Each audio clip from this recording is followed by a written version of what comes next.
Hey guys, welcome into the Stinkin Truth podcast. Mark Schlereth alongside Mike Evans. Lots of NFL news as always. Mike, how you doing, buddy? I'm good. Did you see? Well, we just had a parade here yesterday. Oh, it was awesome. That's what we do in Denver. We do parades. Avalanche last year, Nuggets yesterday. About 750,000 people showing up to watch the Michael Malone show. That was awesome.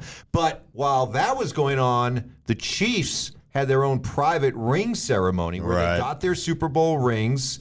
What's that event like, that moment like, when you get together long after the Super Bowl to celebrate the achievement? Yeah, I think it's obviously it's one of those things, that culmination of coming together, getting those rings, but just reminiscing about the journey to get there and what went on. And our first Super Bowl ring ceremony here in Denver was epic. It was legendary. It was awesome. And, you know, we still get together. When we get together for these reunions, you know, the 25-year Super Bowl reunion, whatever it is, the 20-year, the 30-year. I think this year is the 25th reunion of Super Bowl 33. And so we get together and we still talk about the party for Super Bowl 32. So we did it at the owner's house, Mr. Boland's house here in Denver. And it was epic. Like, he had in his backyard, he had this big stage. Like, so there's this big stage, and it's just fully catered, you know, and it's this monstrosity of a 25,000 square foot house, whatever it is, right? And it's beautiful, and the food is all over the place, and the drinks are flowing, and everybody's having a great time. And you remember, this is 97 season, right? 98 Super Bowl. So the party's like in the spring of 98. And big stage, we don't know what's happening.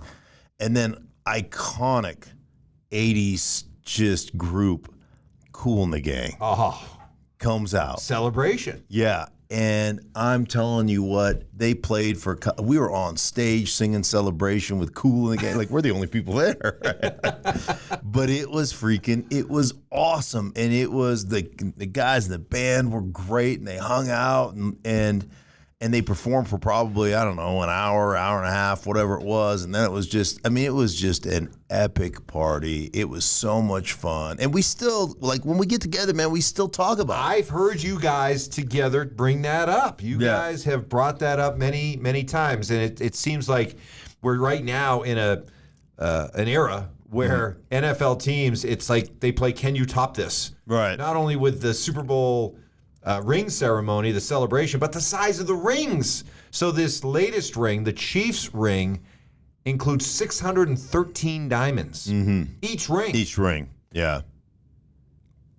Cool, or have they gotten a little out of hand? Listen, the Super Bowl rings. So I look at my rings, especially Super Bowl 26 ring, and when I got that ring, I was like, I can't ever wear this. Like, this is just like asking for attention. Like, oh my gosh, what is that, right? I mean, it was so big. Now it literally looks like a class ring. Like, I graduated from high school, right? Like, yeah, comparatively, Johnston's came through. Comparatively speaking to what they're making these rings now, and my Broncos rings are big and gaudy rings, but they're nothing compared to the rings that are being made today. Those things they're absolutely insane.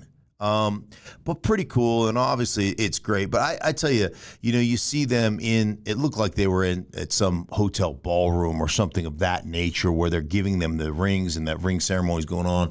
The cool thing about doing it at Mr. B's house is that it wasn't sterile. Mm-hmm. You know what I'm saying? It was just like this organic come together. Let's go to the owner's house and let's just get down.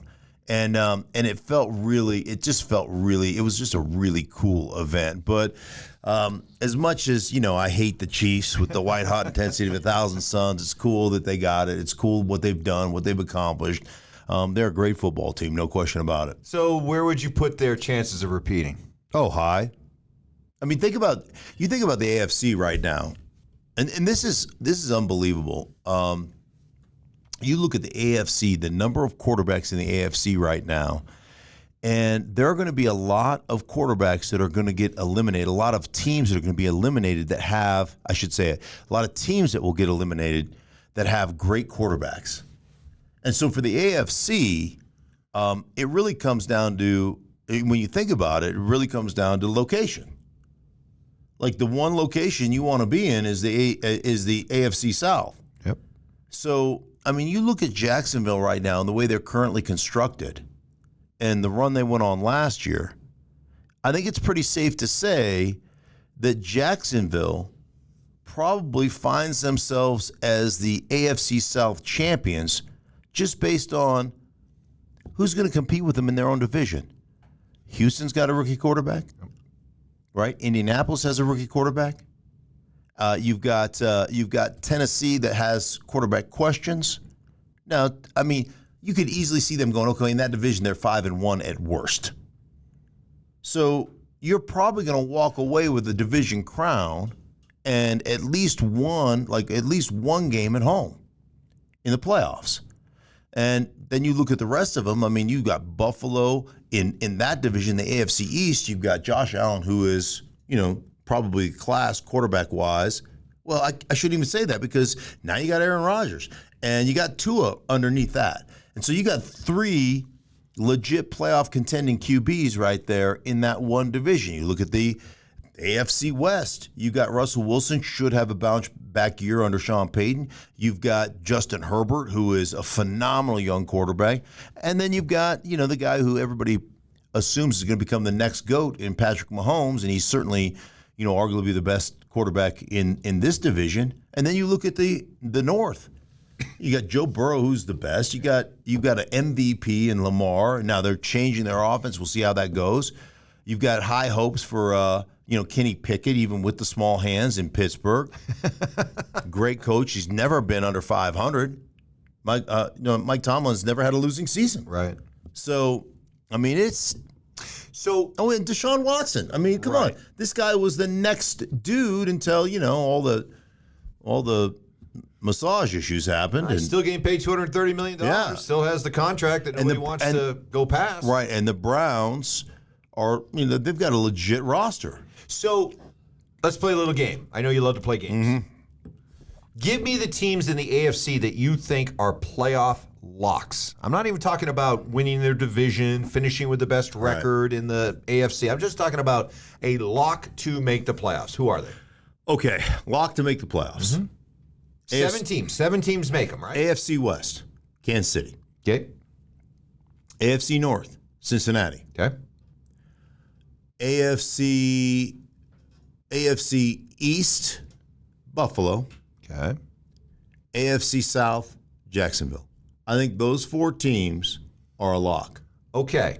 So if everybody else is in that pool of maybe not when it comes to making the playoffs, think about the teams who have already identified their quarterback of the future, who will not make the playoffs or who possibly could not make the playoffs. You've got, and I'll leave for the moment, I'll leave C.J. Stroud and Anthony Richardson out of it. Okay. All right. That's fair.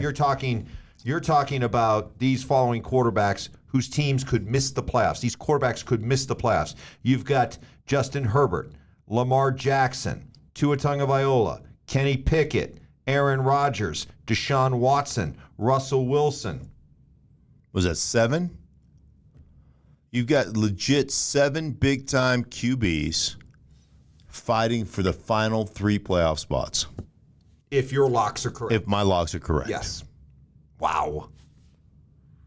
But even if that's why when you say location. Right. Even if my locks aren't correct, like, okay, let's say the Jets catch fire under Aaron Rodgers and they win the division. Mm-hmm. Buffalo's still going to be nestled up against them, right? Right. I mean, that group right there between Buffalo, between Miami, and between the Jets, I mean, that's tighter than mouse nuts. Like, that is. Can I pivot here? Yeah, please. Buffalo, do you get the sense at all that Buffalo is at a bit of a crossroads? Because they've knocked at it a couple times. Mm-hmm. But you think now, you're starting to hear Sean McDermott. Is Sean McDermott in danger? Well, that's what you get, right? Does Josh Allen need a offensive-minded coach? Right? And now, what's the latest? Stefon Diggs isn't happy. Yeah, there's a surprise, a wide receiver that's not happy. He just got paid last year. I think in 2022 he signed like a 4-year, $96 million deal. But now he's disgruntled. How are we going to get him gruntled? You know, when you're worried about getting somebody gruntled, Yes, like when you're worried about gruntling somebody, like really, dude, it's the off season. You got paid. We love you, right? You're the go-to guy for one of the best quarterbacks in football, and you're disgruntled, and now we got to waste a bunch of energy trying to gruntle you. I mean, just for the love of Pete. You know what I wish you would do? Go into a room and see what the other dudes have to do on your team to get you the ball. See how the offensive line has to bust their brains. See how backs have to pick up blitzes. See how your quarterback stands in the pocket and takes one of the teeth to get you the ball. What the hell is wrong with you? Okay, like, why are you upset? Really? Well, all right. Now hold on. I don't know. Let me add some context to this, Okay, because please. if you look at his contribution, his production over the first part of the season, and then compare it to the end of the season and then on into the playoffs, you know, you've got games starting in December where he's got 3 catches, 5 catches, 2 catches. Then in the playoffs, the loss to Cincinnati in the playoffs, 4 catches. And even Josh Allen came out and said, he kind of fell on the sword a bit. Allen said, I got to do a better job of making sure I keep him involved. Right, because you know what you do with a petulant child? What you should do is spank him. That's what you should do. But what you have to do is you got to baby him. Oh, it's going to be okay. Hey, I'll be the bigger person. It's my fault. And grow up. He attituded his way out of Minnesota. So what is he going to do now? Attitude his way out of Buffalo because what? Your feelings are hurt? He's sitting out of minicamp with hurt feelings. TURD. And I don't even know what's going on. But you know what? I can smell a turd. Hey, if everywhere you go it smells like shit, it's probably you. Right? That's where I'm at. Like, hey, listen, do I think, and Sean McDermott is basically given over the offense to whoever the coordinator is. Now, me personally, I think you need to become a more balanced offense. And I think the issues in the red zone for the Buffalo Bills, the interceptions, some of the issues, is because they don't efficiently run the ball. And I think they use too much quarterback. It's too quarterback-centric. They put too much pressure on Josh Allen. If you look at the running numbers of quarterbacks in the league, Josh Allen is like number 2, number 3. He's always at 700-plus yards rushing. He's always one of the top guys in carries and one of the top guys in yards. I think he was probably second to Jalen Hurts last year. They're astounding numbers, and you don't think about Josh Allen that way because it's such a spread offense, but they use him as a primary ball carrier. So I think their offense needs to change. I think you need to learn how to run the ball and dominate line of scrimmage in the red zone. You've got to do some of those things, not only to take off the pressure of Josh Allen, but to create some of the play action opportunities that will benefit guys like Stefon Diggs. And I think that's an offensive issue. And oftentimes I think in a day and age where you love to throw the ball and you love all that stuff, and that's your offensive bread and butter, and you've got that big strapping quarterback that can make any throw, can be late with a throw because he's so strong-armed, that you rely on that too much. And you don't take enough pressure off of that guy. You don't give him those, I always talk to offensive coordinators about this, the importance of tank or breather plays.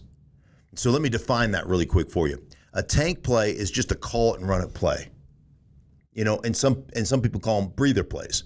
So the breather play, the whole concept of the breather play is, hey, man, if we're running 65 plays, 45 plus of those plays have some mental gymnastics that my quarterback has to orchestrate, right? Or we're running a check with me package or a can it package. Like based on the defense we get, we're going to go from this play to this play. We're going to go from run to pass. We're going to go from pass to run, whatever it is, right? Based on the indicators. So the quarterback's got to come up there and see those indicators and make sure he gets those players in the right formations. Hey, man, I got to know all the motions and all the formations. If somebody lines up in the wrong spot, I got to get him over here. Then I got to get the short motions going. I got all these mental gymnastics. And now all of a sudden we snap the ball and I got to read it out like I'm going 1 to 2 to 3. Like if we're running some type of strong passing triangle, right?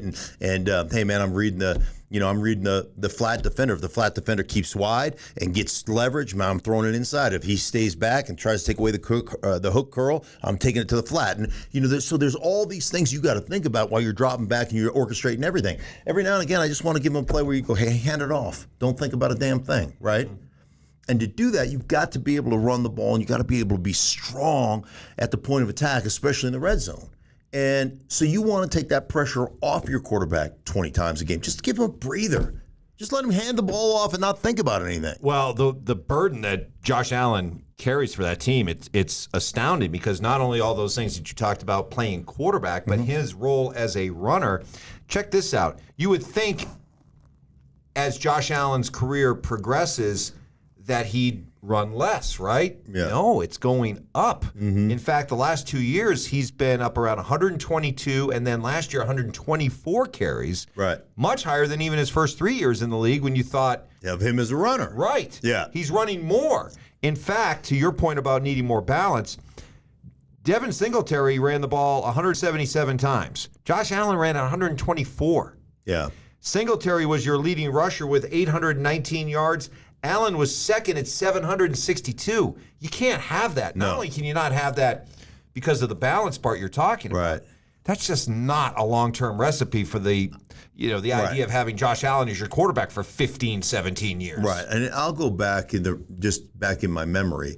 When you look at him early, you think of it as a running offense, him running the ball. I think the thing that you have to kind of reconcile is he did run the ball. He's not running the ball as much as he did back then, but they ran the ball with a much higher clip back then as that offense started transition. So the running backs were getting more opportunities. So his opportunities are now going up. Some of it's scrambling, some of it's red zone runs, some of it, I understand, some of the quarterback run stuff that they have, but the bottom line is you're 100. I don't care that you're 6'5", 250. Eventually, you know what's going to happen? Somebody's going to catch you in the chin, right? Somebody's going to catch you in the leg, and you're going to. God forbid. You don't want to speak. God forbid. Right. I don't. I know, but you know what I'm saying. You can't. Like you look at Lamar over the last couple of years, and the transition they're trying to make in Baltimore right now. In the last 2 years, man, he's played 12 and 12 games, and I understand they're like, well, he got hurt in the pocket. Yeah, but the overall wear and tear on your body and the number of hits. Russ Graham used to tell me this. Hall of Famer Russ Graham told me this as a young player when I first got in the league in 1989 with the Washington Redskins, and there were the Hogs, and the power and the counter tray, and he just told me, he said, hey, youngster, you only got so many counters in your body before your body just says, I'm not doing this anymore. There's only so many of those freaking collisions where you're screaming down the line of scrimmage as fast as you can run. It's 7 yards, and there's somebody at the end of the line of scrimmage just uncoiling on your ass, trying to break you, right? And just, and you're like, oh, my neck. It's like one of those cartoons, right? And then you walk back to the huddle, and you're like, seeing stars,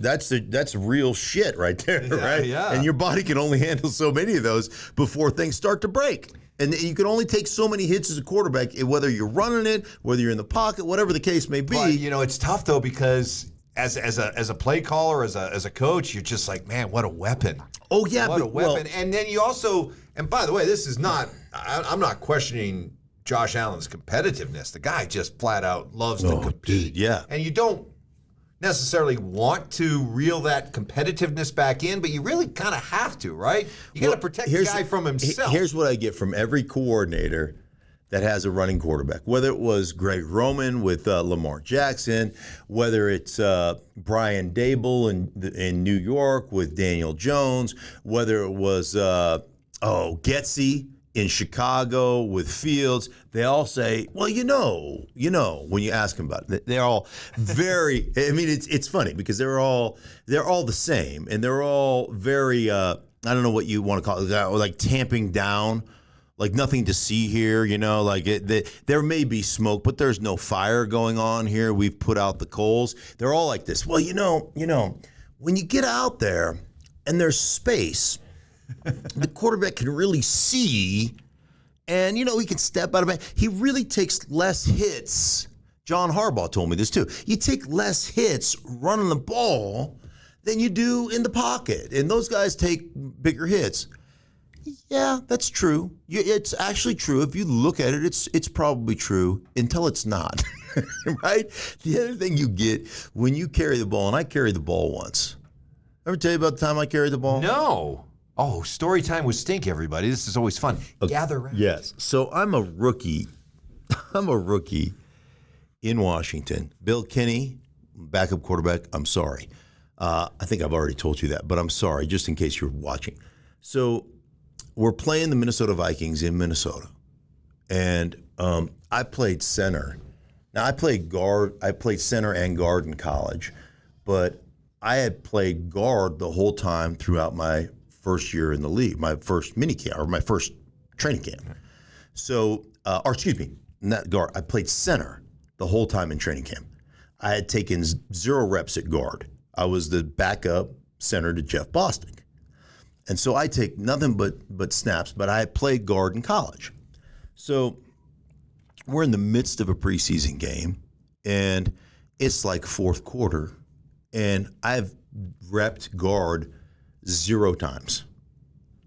So they take me out at center and go, hey, we're going to put you in a guard.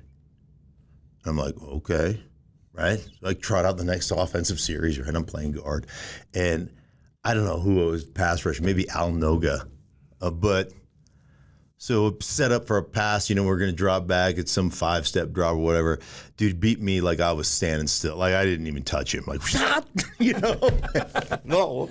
So now it's me and Al Noga, rushing the quarterback, right? Watch out! Watch out! And this guy, whoever it was, but just to say it was Al for the sake of namesake, put his helmet in Bill Kinney's ribs, boom, just crushed him. Ball popped up, and I caught it. So now you got to understand, I came out, I ran 4.7 40, 4.72 at 280. I covered kicks my rookie year. I was on kickoff cover my during the preseason. You're still an athlete at this point. Yeah, at this point I can run. And so the ball pops up, the quarterback gets crushed, his ribs are probably broken, ball pops up and whoop, I catch it. I turn and it ain't nothing but green. My instant thought, I can remember it like it was yesterday. I go, I'm going to score. That's what I thought. So where's the ball at about this point? If you had probably like on the 35, going in. Okay. All right. And so I catch the ball and I'm going to take off. And I kid you not, I didn't take 3 steps. And you remember the old Pittsburgh Steelers linebacker, Mike Merriweather? Yeah. Outside linebacker. Yeah. Dude hit me in the jaw. And I swear to you, I went limp. The ball is going to come out, right? It just knocks me out. I had no clue. Never saw him. Right in the jaw. Going down. The only reason I didn't fumble is because like 3 other DBs hit me. And pinned the ball into my chest. And I kind of woke up on the ground in this massive humanity. And I thought to myself, as I was laying there, note to self, don't ever pick up the ball again, you dumbass. Like, what are you thinking? And the point being is that when you run as a quarterback, it's not just the first guy. Yeah. It's the 3 guys that fall on top of you and catch you on the way down. And so it's something for sure. By that time, by the way, I recovered, half a dozen fumbles over the course of my career. I never once ever thought about picking one up and trying to run with it. Fell down. I just getting on it. Just get on that thing and cover up. What was your rule, by the way? Tell the story. What was your rule about interceptions or fumbles going back the other way? Oh, find somebody to block you and get tied up. Like that's because I can't tell you how many times I got Bruce Smith got me, Leslie O'Neal because you're holding somebody the whole game, right? And they're so pissed at you. And as soon as the ball gets intercepted, first thing you break down and get your head on a swivel, right? Because you're like, somebody's going to try to knock me out, right? That was the way. It used to be like on screens and things and peel back blocks and stuff. It was like, it's like a badge of honor. You try to knock the dude out. And like, if you didn't, I would be like, You know, like that's the lack of respect for you. Like you're supposed to, Right. you're supposed to try to break the dude's jaw. Right. That's how the game worked back then. And so, you know, I mean, I just break down and go, okay, what? And so if there was somebody like, get tied up, like, I can't get off. He's blocking me. You know? Maybe if the running back or the guy they intercepted goes by, you stick out an arm, you're like, I got it, you know.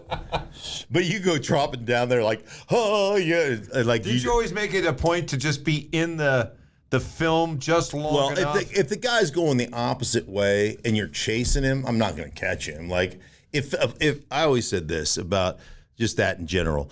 If the play goes 40 yards and I'm the guy chasing, like somebody's going to score. Either we're scoring or they're scoring because I ain't catching anybody, right? So we used to have this rule, you know, that you get fined if you weren't in the picture. So the film will follow the play. And so you have a sense of how that works, right? And when you're going to be off screen. So what ends up happening is you chase as hard as you can, but you start to chase and start to just lose, like you got, the first 3 steps are just, you got to run your arms, you got to go, and then you just start leaning until you know you're out of frame, and then you just stop running because you're not going to catch anybody. But I would just be, and I'm done, right? And the guys zipping down the other way, you know, whew, those little DBs. Stink, make that effort. Yeah. Look at the effort for the man. Well, where'd he go? I don't know. He cut off the film. This guy's uncanny. Fellini. I'm like a director.